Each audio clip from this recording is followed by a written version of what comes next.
तर नमस्कार गाईस, सकाळच्या बारी निघालो, एवढी थंडी वाजत होती काय सांगू तुम्हाला. आता कालोख पण बघा किती पडला, उजेडला पण नव्हता. खोपोलीचा मोठा हत्यार म्हणजे मोठा सिंगर आहे अवधूत भाई, ऑलराऊंडर. गाणं बघाच आहे कृष्णा गाणं ऐका. गिरीश का गाना सुनेगा, गिरीश का बोल चल बोल.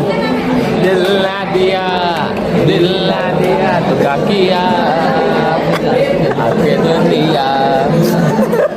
अवधूत भाईचा गाणं ऐकून एवढा भारी वाटला काय सांगू तुम्हाला. आता डायरेक्ट इकडे आलो, वडापाव खाला, वडापाव खाऊन झाल्यानंतर एनएमटी मध्ये आली, एनएमटी मध्ये बसलो. इकडे आलो, पोरवाल तर चला मॅच बघायला. गाडीवर बसलो, निघालो, टाकामाका इकडे आलो तर इथं बघा कशी ट्रॅफिक जाम झाली आहे. काय आमची मॅच नव्हती तरी पण आम्ही एक आवड म्हणून क्रिकेटचा मॅच बघायला आलेलो. या इकडे घरी आलो, बघते ते भाई बघा, एक लिओ डॉन आणि इकडे डॉली आमची. लिओ बघा, काला डॉन लिओ आणि पांढरी आमची डॉली आणि लिओ कशी जोडी आहे, ब्लॅक अँड व्हाईट, काला पांढरा. घरी आलो बस का लगेच मागत फिरतात कालच दे. मी पण इकडे घेतलेलं बटाटी भजी करायला, तर बटाटी भजी पीठ पण मस्त कालवलेलं, इकडे तला टाकलेलं बटाटे भजी सगळं करून झाला. बसलो जेवायला. इथं होतं लोणचा, कांदा भजी पण काढलेलं, बटाटी भजी काढलेलं, मिरची भजी ना आमटी भजी जाम भारी. इकडे निघालो, मोठ्या दुकानात आलो तर डॉगेज भाऊ कसा बसलाय. तिथनं घेतला एक मस्त तिखट भेलचा पुडा आणि इकडे घेतला एक टोमॅटो वेफर्स पण घेतला खाला. नंतर बॉल घेतला, एक नवीनच बॉल होता. आलो ग्राउंड वरती खेळायला, ग्राउंडवर खेळलो. घरी आलो, अभ्यास करायला घेतला. खेळायचा पण आणि अभ्यास पण करायचा. तर चला बाय गाईज, असा होता आजचा ब्लॉग. लाईक करा, कमेंट करा आणि सबस्क्राईब करा. Thank you blogger.